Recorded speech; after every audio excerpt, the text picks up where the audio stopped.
اعوذ باللہ من الشیطان الرجیم بسم اللہ الرحمن الرحیم۔ سورت بنی اسرائیل، الکہف اور مریم میں یہود و نصارہ کے متعلق پیش گوئیاں، نیز مسلمانوں کی دو تباہیوں کا ذکر اور ان کے دوبارہ عروج کا قرآنی نسخہ۔ کس دوم آخری از عبدالسمیع خان، کینیڈا۔ روزنامہ الفضل انٹرنیشنل، ہفتہ 16 مارچ 2024۔ یہ ساری پیش گوئیاں اس زمانہ میں پوری ہو کر قرآن اور محمد رسول اللہ صلی اللہ علیہ وسلم کی صداقت کا کھلم کھلا اعلان کر رہی ہیں، سبق بھی دے رہی ہیں، غلط راستوں سے متنبع بھی کر رہی ہیں۔ ان میں بشارات بھی ہیں اور تنبیہات بھی۔ تسلسل کے لیے دیکھیں الفضل انٹرنیشنل، 14 مارچ 2024۔ سورت کہف کی پیش گوئیاں۔ سورت کہف میں اصحاب کہف کا ذکر ہے، جو ابتدائی دور کے موحد عیسائی تھے، جن کے آخری لوگوں نے یاجوج ماجوج بن کر دنیا میں عظیم فتنہ پھیلانا تھا۔ اس آخری دور کے متعلق بھی اشاروں کنایوں میں بہت سی پیش گوئیاں ہیں۔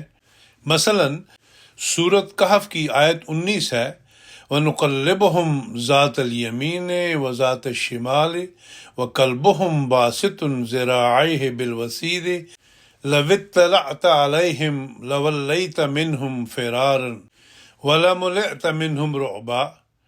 اور ہم انہیں دائیں اور بائیں ازلتے بدلتے رہتے ہیں، اور ان کا کتا چوکٹ پر اپنی اگلی دونوں ٹانگیں پھیلائے ہوئے ہے۔ اگر تو انہیں جھانک کر دیکھے تو ضرور پیٹ پھیر کر ان سے بھاگ جائے اور ان کے رعب سے بھر جائے۔ یعنی ہم ان کو دنیا میں پھیلانے والے ہیں۔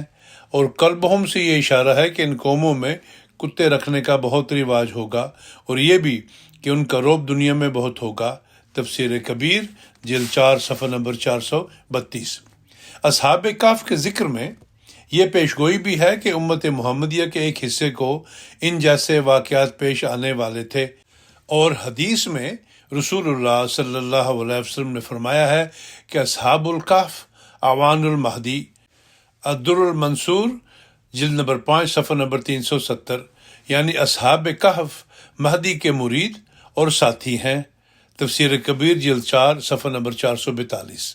اصحاب کہف کے بعد اسراء موسیٰ کا واقعہ بیان کر کے بتایا کہ مسیحی قوم کی ترقی کا پہلا دور محمد رسول اللہ صلی اللہ علیہ وسلم کی بعثت کے ساتھ ختم ہو جائے گا۔ مکی دنیا میں یہ خبر دینا کہ مسلمان عیسائیوں کو زک پہنچائیں گے زبردست پیش گوئی ہے۔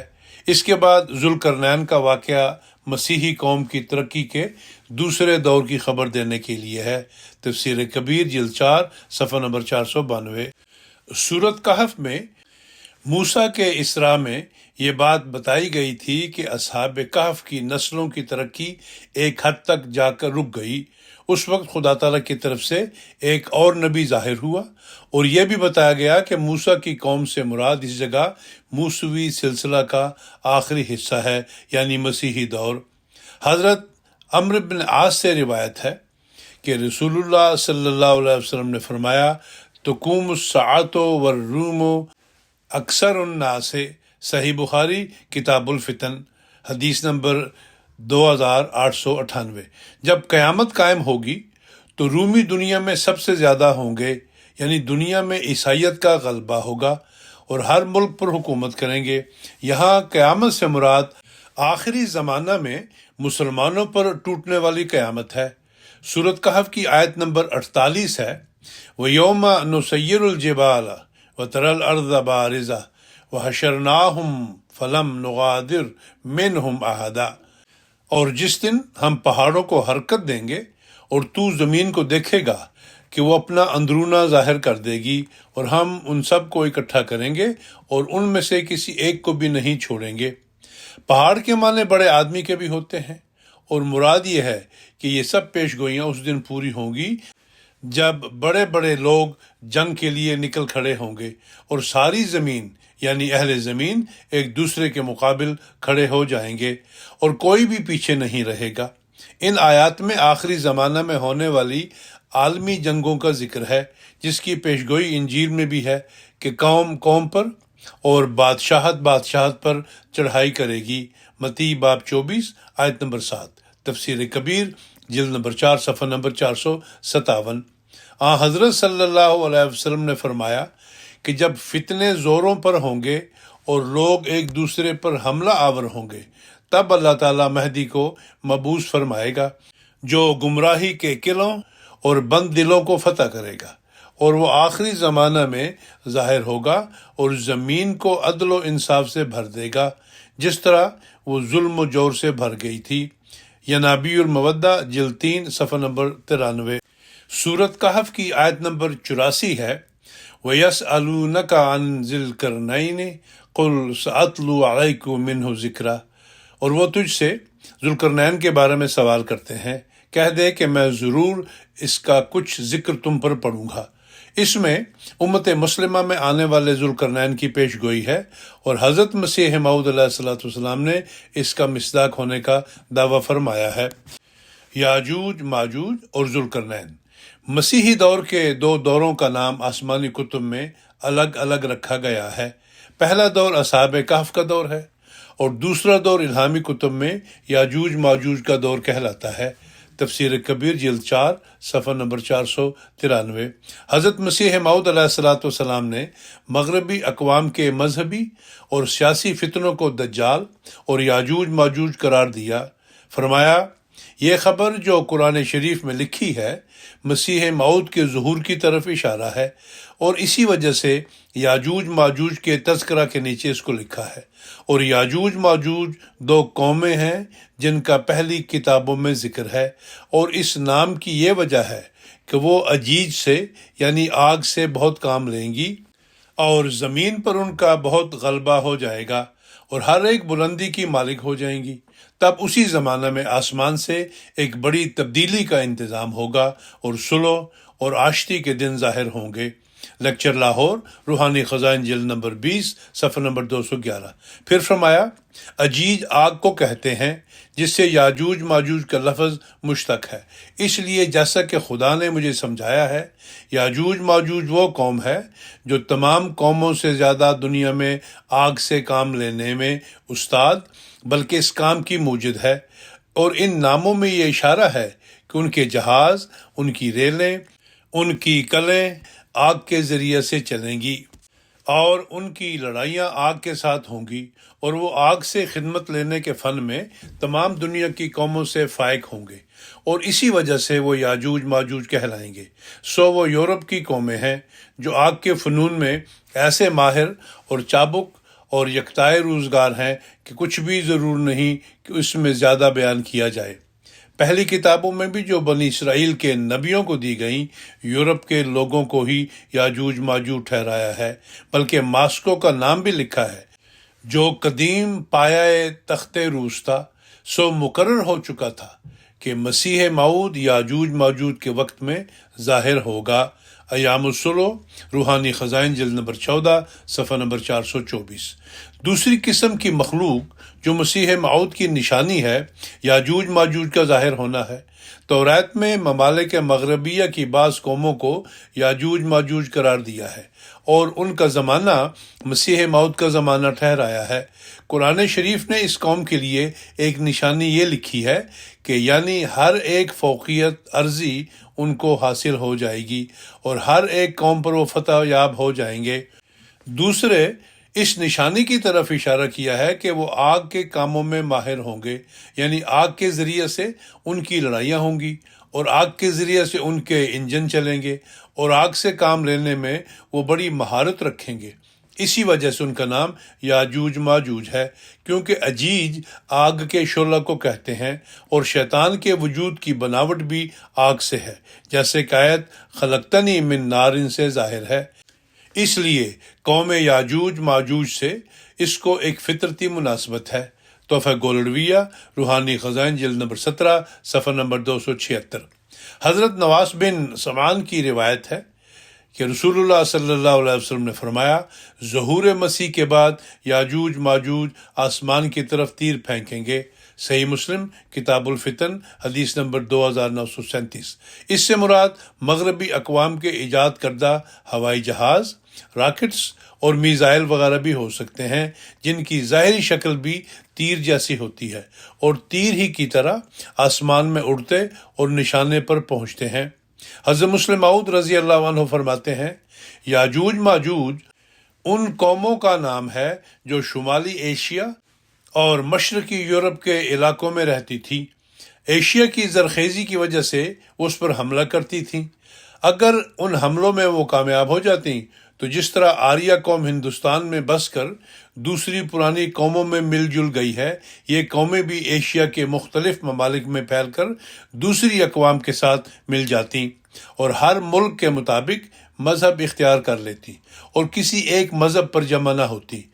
لیکن خدا تعالیٰ کی قدرت سے ہوا یہ کہ ذوالقرنین نے ان اقوام کے حملوں کو بڑی سختی سے روک دیا اور یہ قوم ایشیا کے انتہائی شمال مغرب اور یورپ کے مشرق میں گھس گئی، اور ذوالقرنین نے اس امر کا انتظام کیا کہ ان اقوام کے ایشیا میں آنے کی صورت ہی نہ رہے اور گویا ایک قسم کا بائیکاٹ کر دیا گیا۔ نتیجہ یہ ہوا کہ یہ اقوام یورپ میں پھیلنی شروع ہوئی، اور چونکہ یورپ میں مذاہب میں سے صرف مسیحی مذہب تھا، باقی بت پرستی ہی بت پرستی تھی، اس لیے دنیا کے پرانے مذاہب میں سے ان اقوام کو صرف مسیحیت سے واسطہ پڑا اور یہ اقوام آہستہ آہستہ سب کی سب مسیحی ہو گئی اور ساری قومیں ایک ہی مذہب میں شامل ہو کر دوسری دنیا کے مقابلہ میں ایک زبردست جتھا بن گئی۔ اس طرح مذہبی عداوت کا بیج بویا گیا۔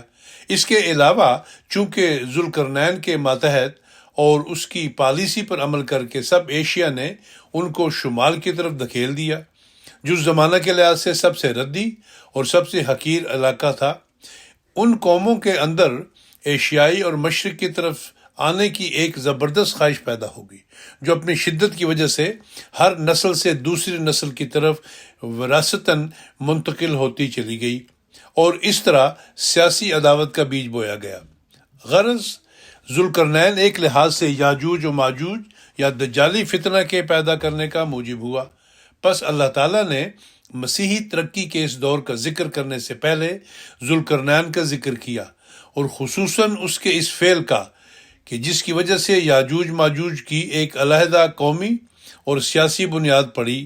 ذوالقرنین کے ذکر میں ایک اور حکمت بھی ہے، اور وہ یہ کہ ذوالقرنین مادہ و فارس کا بادشاہ تھا۔ پس اس لحاظ سے کہہ سکتے ہیں کہ یاجوج ماجوج کی پیدائش ایک فارسی نسل کے انسان کے ذریعے سے ہوئی، اور اللہ تعالیٰ کی سنت ہے کہ جو اس کے نیک بندے ہوں، جب ان کے کسی نیک فعل کی ثانوی رد عمل کے طور پر کوئی بدی پیدا ہو تو وہ انہی کی اولاد یا ہم وطن یا مثل کے ذریعے سے اس بدی کو دور کرواتا ہے کہ اس کے نیک بندے کے نام سے ایک دور کا عیب بھی منسوب نہ ہو۔ پس ذوالقرنین کا ذکر اس جگہ اس لیے کیا تا اس خبر کو بطور پیشگوئی بیان کر کے ایک دوسرے ذوالقرنین کی خبر دی جا سکے جو فارسی الاصل ہوگا اور یاجوج ماجوج کا مقابلہ کر کے اس کے زور کو توڑے گا، اور اس طرح پہلے ذوالقرنین پر سے الزام کو دور کر دے گا، اور ذوالقرنین کا نام اس وجہ سے پائے گا کہ اللہ تعالیٰ اسے دو قوتوں کا وارث بنائے گا، ایک مہدویت کی قوت اور ایک مسیحیت کی قوت، اور وہ محمد رسول اللہ صلی اللہ علیہ وسلم کے علوم کا وارث ہونے کی وجہ سے مہدی کہلائے گا، اور حضرت مسیح کی صفات کو اخذ کرنے کی وجہ سے مسیح کہلائے گا، جیسا کہ حدیثوں میں ہے کہ لل مہدی الا عیسیٰ۔ پس ان دونوں قوتوں کے حاصل ہونے کے سبب اس کا نام ذوالقرنین ہوگا، نیز اس وجہ سے بھی کہ وہ بعض پیشگوئیوں کے مطابق 2 صدیوں کو پائے گا، یعنی 1 صدی کے خاتمہ پر وہ خدا تعالیٰ سے الہام پائے گا اور دوسری صدی کے شروع ہونے پر اپنا کام ختم کر کے اللہ تعالیٰ کی طرف اٹھایا جائے گا۔ تفسیر کبیر جلد 4 صفحہ نمبر 493۔ مسیح موعود کی زندگی میں اسلامی اور عیسائی کیلنڈر سمیت دنیا کی 32 قوموں کی صدیاں تبدیل ہوئیں۔ تفصیل حقائق الفرقان حضرت خلیفہ اول رضی اللہ عنہ جلد 3 صفحہ نمبر 35۔ حضرت مسیح موعود علیہ السلام فرماتے ہیں، کوئی قوم ایسی نہیں جس کی مقرر کردہ صدیوں میں سے 2 صدیاں میں نے نہ پائی ہوں، اور بعض احادیث میں بھی آ چکا ہے کہ آنے والے مسیح کی ایک یہ بھی علامت ہے کہ وہ ذوالقرنین ہوگا۔ غرض کہ موجب نص وحی الہی کے میں ذوالقرنین ہوں۔ براہین احمدیہ جلد 5 روحانی خزائن جلد نمبر 21 صفحہ نمبر 118۔ جس حدیث کا حضور نے ذکر کیا ہے وہ یہ ہے، حضرت جابر بن عبداللہ سے روایت ہے کہ رسول اللہ صلی اللہ علیہ وسلم نے فرمایا، ذوالقرنین مشرق و مغرب میں پہنچا، اللہ تعالیٰ اس کی یہی سنت میرے بیٹے امام مہدی میں قائم کرے گا، اور وہ مشرق و مغرب کے دور دراز علاقوں اور پہاڑوں میں بلند و پست ہر جگہ پر پہنچے گا۔ اللہ اس کے لیے زمین کے خزانے اور معدن ظاہر فرمائے گا اور رعب سے اس کی مدد کرے گا، اور وہ زمین کو عدل و انصاف سے بھر دے گا جس طرح وہ ظلم و جور سے بھر چکی تھی۔ اکمال الدین صفحہ نمبر 364 365۔ سورۃ کہف کی آیت نمبر 99 آیت نمبر 100 ہے، فَإِذَا جَاءَ وَعْدُ رَبِّي جَعَلَهُ دَكَّا وَكَانَ وَعْدُ رَبِّي حَقًّا وَتَرَكْنَا بَعْضَهُمْ يَوْمَئِذٍ يَمُوجُ فِي بَعْضٍ وَنُفِخَ فِي الصُّورِ فَجَمَعْنَاهُمْ جَمْعًا۔ جب میرے رب کا وعدہ آئے گا تو وہ اس دیوار کو ٹکڑے ٹکڑے کر دے گا، اور یقیناً میرے رب کا وعدہ سچا ہے۔ اس دن ہم ان میں سے بعض کو بعض پر موج در موج چڑھائی کرنے دیں گے، اور سور پھونکا جائے گا اور ہم ان سب کو اکٹھا کریں گے۔ یعنی جب ذوالقرنین کے وعدہ کا وقت آئے گا اور یاجوج ماجوج سے بچانے کے لیے جو دیوار بنائی گئی تھی وہ ٹکڑے ٹکڑے ہو جائے گی، تو اللہ تعالیٰ ان اقوام کو یعنی یاجوج ماجوج کو پھر ترقی دے گا، اور مختلف اقوام عالم آپس میں لڑیں گی، اور اللہ تعالیٰ سب دنیا کو جمع کر دے گا۔ یعنی ایسا زمانہ ہوگا جب سفر آسان ہو جائیں گے اور ساری دنیا ایک ملک کی طرح ہو جائے گی۔ دوسری جگہ یاجوج ماجوج کے پھیلنے کا ذکر سورۃ انبیاء آیت 97 میں ہے، اذا فتحت یاجوج و ماجوج وہم من کل حدب ینسلون۔ اور جب یاجوج ماجوج کو کھولا جائے گا اور وہ ہر اونچی جگہ سے دوڑے چلے آئیں گے، وہ سمندر کی لہروں پر سے تیزی سے سفر کرتے ہوئے سب دنیا میں پھیل جائیں گے۔ اس میں دخانی جہازوں کی ایجاد کی طرف بھی اشارہ ہے، چنانچہ مغربی اقوام سمندر کے ذریعے ہی مشرق میں پھیلیں۔ تفسیر کبیر جلد 4 صفحہ نمبر 507۔ قرآن کریم میں دجال کا ذکر نہیں، جبکہ رسول اللہ صلی اللہ علیہ وسلم نے فرمایا ہے کہ ہر نبی نے اپنی قوم کو دجال سے ڈرایا ہے، اور اس سے بڑا فتنہ کائنات میں کبھی پیدا نہیں ہوا۔ حضرت مسیح موعود پر یہ راز کھولا گیا کہ دجال اور یاجوج ماجوج ایک ہی قسم کی اقوام کے 2 مختلف فتنوں کے نام ہیں۔ سورۃ کہف کی آیت نمبر 110 ہے، قُل لَّوْ كَانَ الْبَحْرُ مِدَادًا لِّكَلِمَاتِ رَبِّي لَنَفِدَ الْبَحْرُ قبل ان تنفد کلمات ربی ولو جئنا بمثلہ مددا۔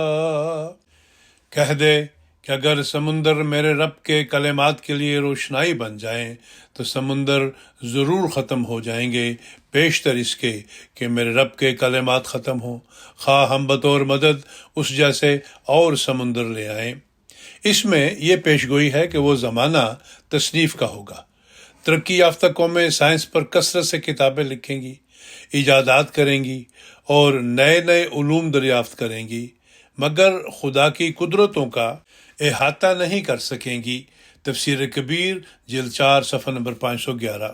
سورۃ مریم کی پیش گوئیاں۔ سورہ مریم میں یہ بتایا گیا ہے کہ مسیح ناصری کی جماعت کو خدا تعالیٰ نے تبلیغ دین کی ایسی توفیق دی کہ ان کے ذریعے سے پھر تورات کی حکومت ایک نئے رنگ میں دنیا میں قائم ہو گئی، اور وہی قوم جو مردہ ہو چکی تھی پھر موسوی سلسلہ کے آخری خلیفہ مسیح ناصری پر ایمان لا کر دنیا میں ترقی کر گئی اور موسوی سلسلہ پھیل گیا۔ چنانچہ یہ بتانے کے لیے کہ مسلمانوں کی دوبارہ ترقی بھی ایک مسیح کے ذریعے سے ہوگی، سورہ مریم کو سورہ کہف کے بعد رکھا گیا، اور اس میں مسیح علیہ السلام کے واقعات بیان کر کے توجہ دلائی گئی کہ ایک ایسا ہی نشان مسلمانوں میں بھی ظاہر ہوگا اور مسلمان پھر اس نشان کے ذریعے سے ترقی کریں گے۔ چنانچہ جس طرح موسوی سلسلہ کی ترقی ایک مسیح کے ساتھ وابستہ تھی، اسی طرح اسلام کی ترقی ایک مسیح کے ساتھ وابستہ ہوگی۔ جس طرح وہاں اصحاب کہف یعنی مسیح ناصری کے اتباع کے ذریعے سے وہ غلبہ ملا تھا، اسی طرح یہاں آنے والے مسیح کے لیے نئے اصحاب کہف پیدا ہوں گے اور ان کے ذریعے سے دوبارہ اسلام غالب آئے گا۔ مسلمانوں پر مسیح کے ذریعے سے ہی تباہی آئی، یعنی مسیح ناصری کی قوم کے ذریعے سے، اور مسلمانوں نے اگر تباہی سے بچنا ہے تب بھی مسیح کے ذریعے سے ہی، یعنی مسیح موعود پر ایمان لانے کی وجہ سے۔ اس لیے اللہ تعالیٰ سورہ مریم میں عیسائیت کی تاریخ بیان کرتا ہے اور بتاتا ہے کہ یہ تاریخ تمہارے لیے شمع راہ ہوگی، اور تمہیں مد نظر رکھنا پڑے گا کہ اس طرح عیسائیت کی بنیاد پڑی اور اس رنگ میں تمہارے احیاء کی بنیاد ڈالی جائے گی۔ گویا سورہ مریم سورہ بنی اسرائیل اور سورہ کہف کی تیسری کڑی ہے، اور یہ تینوں صورتیں ایک ہی مضمون کی حامل اور ایک ہی طریق پر چل رہی ہیں۔ سورت مریم کی آیت نمبر 2 ہے، کاف ہا یا عین صاد، تو کافی ہے اور ہادی ہے، اے علیم اور صادق۔ حضرت مسلم موعود فرماتے ہیں، اس میں عیسائیت کے ابطال کے لیے خدا تعالیٰ کی 4 صفات پیش کی گئی ہیں، یعنی صفت کافی، صفت ہادی، صفت علیم اور صفت صادق۔ خدا تعالیٰ کی صفت کافی اور ہادی اس کی صفت علیم اور صادق کے تابع ہیں۔ جو علیم ہوتا ہے وہ کافی ہوتا ہے، اور جو صادق ہوتا ہے وہ ہادی ہوتا ہے۔ عیسائیت کے تمام مسائل اپنی 4 صفات کے ارد گرد چکر کھاتے ہیں، کیونکہ انہوں نے خدا تعالیٰ کے علیم اور کافی ہونے کو اور اس کے صادق اور ہادی ہونے کو نہیں سمجھا، اور اس لیے انہوں نے غلط عقائد اختیار کر لیے۔ اس صورت میں چونکہ خدا تعالیٰ نے عیسائیت کا ذکر کیا ہے، اس لیے خصوصیت کے ساتھ ان صفات کو بیان کیا گیا ہے جو عیسائیت کے رد میں کام آنے والی تھیں۔ تفسیر کبیر جلد 5 صفحہ نمبر 115۔ حدیثوں سے معلوم ہوتا ہے کہ رسول کریم صلی اللہ علیہ وسلم نے ان مقطعات کو صفات الہیہ قرار دیا ہے، اور میری ایک پرانی رویا بھی اس کی تصدیق کرتی ہے۔ میں ایک دفعہ سندھ سے آ رہا تھا کہ میں نے رویا میں دیکھا کہ کسی نے مجھ سے کہا ہے کہ قرآن کریم میں جو کاف ہا یا عین صاد آتا ہے، ان حروف مقطعات میں میرا بھی ذکر آتا ہے، اور چونکہ میرا کام حضرت مسیح موعود علیہ السلام کا کام ہے، اور حضرت مسیح موعود علیہ السلام مسیح ناصری ہیں، اس لیے در حقیقت ان حروف مقطعات میں میرا ذکر ہونے کے یہ معنی ہے کہ کاف ہا یا عین صاد میں مسیحیت کا ذکر ہے، اور جب اس میں پہلی مسیحیت کا ذکر تو اس لحاظ سے ہے کہ انہوں نے خدا تعالیٰ کے کافی اور ہادی ہونے اور اس کے علیم اور صادق ہونے کی صفات کو نہ سمجھ کر غلط مذہب اختیار کر لیا، اور ہمارے حق میں یہ مقطعات اس لحاظ سے ہوں گے کہ ہم نے انہی صفات سے کام لے کر عیسائیت کا رد کر دیا۔ تفسیر کبیر جلد 5 صفحہ نمبر 116۔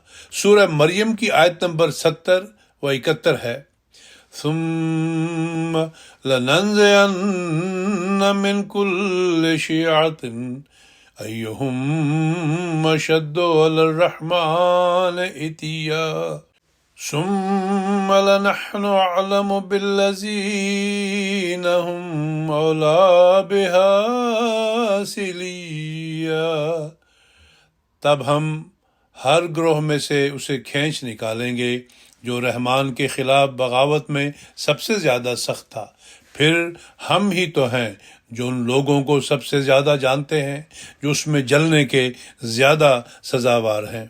اس جگہ اصحاب تثلیث کا ذکر ہے، اور قرآن کریم سے پتہ لگتا ہے کہ اصحاب تثلیث کی ترقی کا زیادہ تر تعلق آلات نار سے ہوگا، اور وہ اپنے مخالفوں کو بھی زیادہ تر آلات نار سے ہی ڈرائیں گے۔ مثلا بندوق ہے، توپ ہے، بم ہے، یا اب ایٹم بم نکل آیا ہے۔ ان سب میں آگ سے کام لیا جاتا ہے۔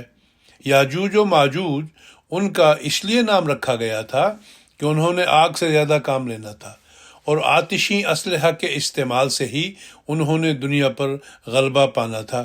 چنانچہ دیکھ لو، پستول، ریوالور، بندوق، رائفل، بم اور پھر ایٹم بم، یہ سارے کے سارے آگ کے ساتھ تعلق رکھتے ہیں، اور اپنے مخالفوں کو مغلوب کرنے کا ان کے پاس یہی ایک ذریعہ ہے۔ اللہ تعالیٰ فرماتا ہے کہ چونکہ ان لوگوں نے سب سے زیادہ آگ کی کھیل کھیلی ہوگی، اس لیے ہم بھی سب سے زیادہ انہی لوگوں کو آگ کا عذاب دیں گے، اور اس دن انہیں معلوم ہو جائے گا کہ آگ کے عذاب کے یہ لوگ زیادہ مستحق ہیں یا دوسرے۔ عذاب کے لحاظ سے اس کے یہ معنی ہوں گے کہ کئی قسم کے عذاب ہو سکتے ہیں، مثلا پانی کا بھی عذاب ہو سکتا ہے، بیماریوں کا بھی عذاب ہو سکتا ہے، سردی کا بھی عذاب ہو سکتا ہے، اور خوفناک نظاروں کا بھی عذاب ہو سکتا ہے۔ مگر انہوں نے چونکہ لوگوں کو آگ کا عذاب دیا ہوگا، اس لیے آگ کا عذاب ہی ان کے زیادہ مناسب ہوگا، یعنی ان پر ایسے عذاب نازل ہوں گے جن میں سوزش اور جلن اور آگ پائی جاتی ہوگی۔ اس سے معلوم ہوتا ہے کہ کوئی سوزش کا عذاب ان لوگوں کے لیے مقدر ہے۔ تفسیر کبیر جلد 5 صفحہ نمبر 335۔ دیگر پیش گوئیاں۔ آخری زمانے میں یاجوج ماجوج کے ہاتھوں مسلمانوں کی تباہی کی خبر قرآن کریم میں متعدد مقامات پر درج ہے، اس لیے چند اور پیش گوئیاں بھی درج کی جاتی ہیں۔ سورۃ طٰہٰ آیت نمبر 103 اور 104 میں مجرموں کے اٹھائے جانے کا اور ان کے زمانہ کا بھی ذکر ہے۔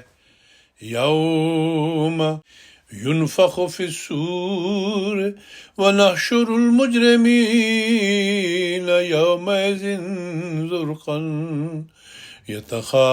يتخافتون بينهم إن لبثتم إلا عشرا۔ جس دن سور میں پھونکا جائے گا اور اس دن ہم مجرموں کو اکٹھا کریں گے، یعنی بکثرت نیلی آنکھوں والوں کو، وہ آپس میں آہستہ آہستہ باتیں کر رہے ہوں گے کہ تم نہیں رہے مگر 10 یعنی یوم تک۔ ان کی علامت یہ ہے کہ ان کی آنکھیں نیلی ہیں، اور وہ کہیں گے کہ ہم عشرن یعنی 10 تک رہے۔ نیلی آنکھوں والے یورپین قومیں ہیں، اور 10 سے مراد 10 صدیاں یا 1000 سال ہیں۔ رسول اللہ صلی اللہ علیہ وسلم کا دعویٰ قریباً 611 عیسوی کا ہے، اور اس میں 1000 جمع کریں تو 1611 بنتا ہے۔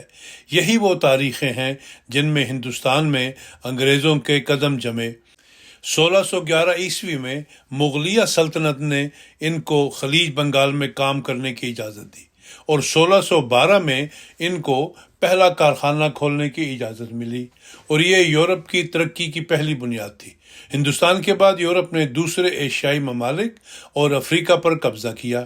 تفسیر کبیر جلد 4 صفحہ نمبر 434۔ سورۃ لہب کی آیت نمبر 2 ہے، تبت یدا ابی لہب وتب۔ ابو لہب کے دونوں ہاتھ ہلاک ہو گئے اور وہ بھی ہلاک ہو گیا۔ ساری سورت ابو لہب کے گرد گھومتی ہے، مگر ابو لہب سے مراد کو ایک شخص نہیں بلکہ وہ قوم ہے جو آخری زمانہ میں دنیا پر غلبہ حاصل کر کے اسلام کے خلاف آگ بھڑکائے گی، ایسی ایجادیں کرے گی جس سے شعلے اور آگ پیدا ہوں، اور اس کے ہاتھوں سے مراد اس کی ساتھی اور ہمسایہ قومیں ہیں جو اس کی مددگار ہوں گی۔ اس سے مراد مغربی قومیں ہیں جو ظاہر میں بھی سرخ و سفید ہیں، جن کے استحصال کے لیے مسیح موعود نے آنا تھا، اور جن کے لیے رسول اللہ صلی اللہ علیہ وسلم نے فرمایا تھا کہ لا یدان لأحد لقتالہم، ان کے مقابلہ کی بظاہر کسی کو طاقت نہیں ہوگی۔ سورۃ لہب کی آیت نمبر 3 ہے، ما اغنا عنہ مالہ وما کسب، اس کے کچھ کام نہ آیا اس کا مال اور جو کچھ اس نے کمایا۔ وہ اقوام بڑی مالدار ہوں گی، ان کا مال دو قسم کا ہوگا، ایک وہ جو انہوں نے ایجادوں اور صنعتوں سے کمایا ہوگا، اور دوسرا وہ جو دوسرے ملکوں پر قبضہ کر کے حاصل کیا ہوگا۔ سورۃ لہب کی آیت نمبر 4 ہے، سَيَصْلَىٰ نَارًا ذَاتَ لَہَب، وہ ضرور ایک بھڑکتی ہوئی آگ میں داخل ہوگا۔ نار سے مراد جنگیں بھی ہیں۔ مسلم موعود رضی اللہ عنہ فرماتے ہیں، مغربی تحریکیں اسلام کے خلاف 1914 میں کمال کو پہنچی اور اس کے معان بعد ان کی آپس میں جنگ ہو گئی۔ اب دنیا ایک اور تباہی کے دہانے پر کھڑی ہے۔ سورہ لہب کی آیت نمبر 5 اور 6 ہے، وَامْرَأَتُهُ حَمَّالَةَ الْحَطَبِ فِي جِیدِهَا حَبْلٌ مِّن مَّسَدٍ، اور اس کی عورت بھی اس حال میں کہ وہ بہت ایندھن اٹھائے ہوئے ہوگی، اس کی گردن میں کھجور کی کھال کا مضبوطی سے بٹا ہوا رسا ہوگا۔ امراتہ سے مراد وہ لوگ بھی ہوتے ہیں جو کسی کے ماتحت ہوں، جس سے یہ مراد ہے کہ مغربی ممالک کے اپنے ایسے لوگ بھی ہوں گے جو اپنی حکومتوں کو اسلام کے خلاف بھڑکائیں گے اور ایندھن مہیا کریں گے۔ ان کے گلوں میں رسوم اور رواج کی ایسی رسیاں ہیں جن کو وہ توڑ نہیں سکیں گے۔ ماخوذ از تفسیر کبیر جلد 10 سورۃ لہب۔ الغرض، یہ ساری پیشگوئیاں اس زمانہ میں پوری ہو کر قرآن اور محمد رسول اللہ کی صداقت کا کھلم کھلا اعلان کر رہی ہیں، سبق بھی دے رہی ہیں، غلط راستوں سے متنبع بھی کر رہی ہیں۔ ان میں بشارات بھی ہیں اور تنبیہات بھی۔ انذاری پیشگوئیاں دعاؤں اور حکم الہی کی اطاعت سے ٹل جاتی ہیں۔ اللہ تعالیٰ انسان کو اپنے غضب سے بچنے کی توفیق دے، آمین۔